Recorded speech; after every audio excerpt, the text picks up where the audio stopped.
Hi sister, today Avanti ஹெர்பல்ல என்ன product ready பண்ணிட்டு இருக்கீங்க? அதாவது இன்னைக்கு ஹென்னா வித் ஹைபிஸ்கஸ் ஷாம்பு வந்து ஸ்டாக் அவுட் ஆயிடுச்சு. ஸோ அதனால நான் ஒரு 10 லிட்டர் பேட்ச் வந்து இன்னைக்கு நான் பண்ணியிருக்கேன் சிஸ்டர். இந்த ஷாம்புல அப்படி என்ன பெனிஃபிட் இருக்கு?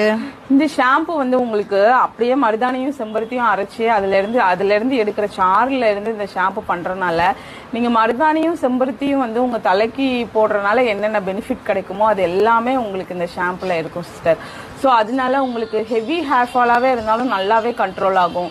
அதுக்கப்புறம் பார்த்தீங்க அப்படின்னு சொல்லி சொன்னால் ஹேரை வந்து ட்ரை ஆக்கவே ஆக்காது. அதாவது ஷாம்பு போடுறதுனால ஏற்படுற டேமேஜ் வந்து இந்த ஷாம்பு போடுறதுனால உங்களுக்கு வந்து அந்த மாதிரி டேமேஜ் வந்து ஆகவே ஆகாது. ஸோ அதனால நீங்கள் இந்த ஷாம்பு வந்து தாராளமாக யூஸ் பண்ணிக்கலாம். குழந்தைங்கள்லேருந்து பெரியவங்க வர எல்லாருமே யூஸ் பண்ணிக்கலாம். ஹெவி ஹேர் ஃபால் இருக்குது, எனக்கு ரொம்ப ஹேர் டேமேஜ் ஆகி போய் இருக்குது அப்படிங்கிறவங்க வந்து தாராளமாக இந்த ஷாம்பு போடலாம். ஷாம்பு போடாமல் நம்மளால இருக்க முடியாதுல்ல. ஸோ அதுக்கு இந்த ஷாம்பு வந்து உங்களுக்கு